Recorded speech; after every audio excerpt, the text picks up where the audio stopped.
I was just chilling by the ocean, enjoying the sunshine, when suddenly the water decided to play hide and seek.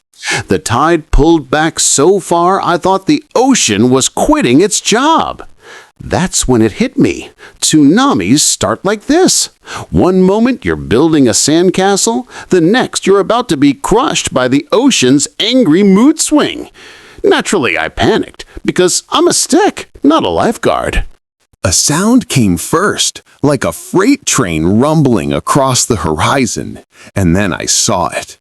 A wall of water, taller than my stick body times 1,000.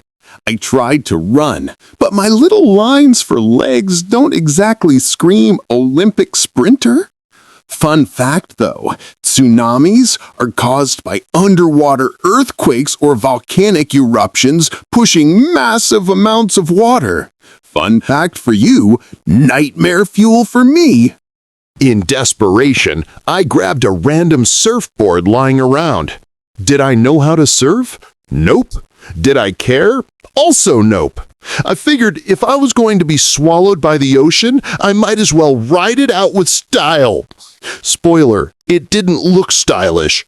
I fell, I tumbled, and I swallowed more imaginary salt water than any stick should ever endure. But hey, at least I made history as the first stick surfer. After washing up like soggy spaghetti on shore, I thought the worst was over. Oh no, Earth had other plans. The sky grew dark, the wind started howling, and the trees around me bent like they were auditioning for a breakdance competition. That's when I realized a tornado was on its way, and I, Stickman, was about to become airborne luggage. Fantastic! The funnel appeared out of nowhere, spinning, twisting, and eating everything in its path. Houses, cows, maybe even Wi-Fi routers, all gone. Tornadoes form when warm, moist air collides with cold, dry air, creating this spinning nightmare. Meanwhile, I was flapping around like a paperclip in a blender. If you've ever wondered how a stickman screams, just imagine a squeaky door being slammed shut repeatedly. I thought maybe I could outsmart it by hiding in a ditch, but nope, the tornado sucked me right out like a vacuum cleaner that skipped leg day. I was spinning around, dodging random objects, a chicken, someone's bicycle, and even a couch. Who loses a couch in a tornado? Me, apparently, because it hit me square in the stick ribs. Still alive, still traumatized, but alive. When the tornado finally spat me out like a chewed-up piece of gum, I landed near a mountain. I thought, cool, mountains don't move, I'll be safe here.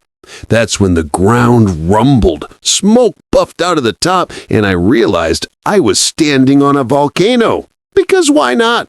If Earth wants me dead, at least it's creative. The mountain roared, lava bubbled, and rocks started flying out like nature's own popcorn machine. Volcanic eruptions happen when pressure builds up underground and magma forces its way out. Science fact for you, lava bath for me. I grabbed a stick, my cousin technically, and used it to roast a marshmallow because if I'm going down, I want snacks. The lava started flowing faster, rivers of fire carving their way downhill. I ran, tripped, and barely escaped becoming a stick bob. Have you ever seen lava up close? It's mesmerizing, bright, glowing, alive, beautiful, but also 1,000 degrees of your toast. Literally. I considered bottling it up as a nightlight, but my hands aren't exactly lava-proof. As I stumbled away, the ground shook harder, and suddenly an earthquake hit. Buildings collapsed like Lego towers, the ground split open, and I was stuck doing extreme parkour without signing up for it. Earthquakes happen because tectonic plates shift, but in the moment all I knew was the earth was trying to turn me into modern art. Imagine trying to balance on noodles while the entire kitchen floor moves under you. That's what it felt like. Every time I thought I'd found solid ground, it shifted again. I hopped over cracks, ducked falling bricks, and nearly got squashed by a falling statue. Who even builds statues this tall? Whoever it was, they owe me an apology. When the quake finally calmed down, I thought, okay, that has to be the last one. But then the sky lit up in a fiery glow. A meteor streaked across, burning bright like the universe had just rage quit. Meteors are rocks from space that enter Earth's atmosphere, and when they're big enough, they can ruin everyone's day. Lucky me, one was heading straight for mine. The impact was deafening. Boom! The ground shook worse than before. Dust filled the air, and I swear the dinosaurs had flashbacks. I hid in a hole like the scared stick I am, praying that the meteor wouldn't flatten me into a pancake. Fun fact, the last big meteor wiped out the dinosaurs. Fun fact for me, it almost wiped out my skinny butt too. By some miracle, I crawled out of the dust cloud still in one piece.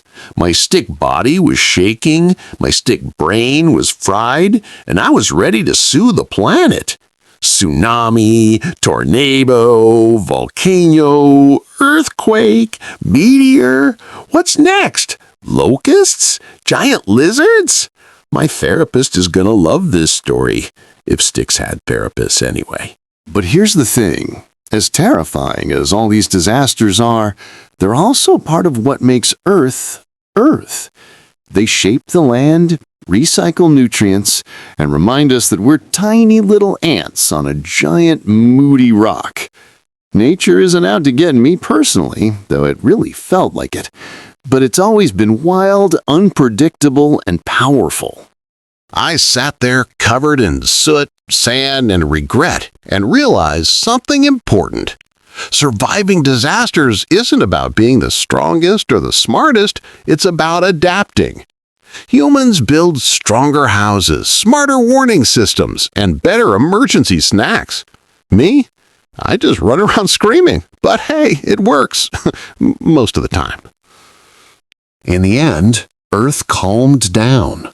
The sky cleared, and I was alive. Barely, but alive.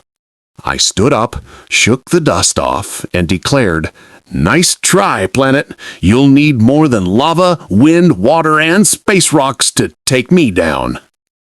Right on cue, thunder cracked above me. A storm was coming. Of course it was. I started laughing, not because it was funny, but because it was insane. Living on this planet means dancing with chaos every day. One minute it's paradise, the next it's apocalypse light. And yet we stay. We adapt. We rebuild. Because Earth may be dangerous, but it's also home, even for a stick like me. So if you ever feel small or powerless, just remember, even a simple stickman can survive the ocean's fury, the sky's rage, and the fire beneath the ground. Maybe I complain, maybe I panic, maybe I scream, but I'm still here. And that, my friends, is the true magic of survival.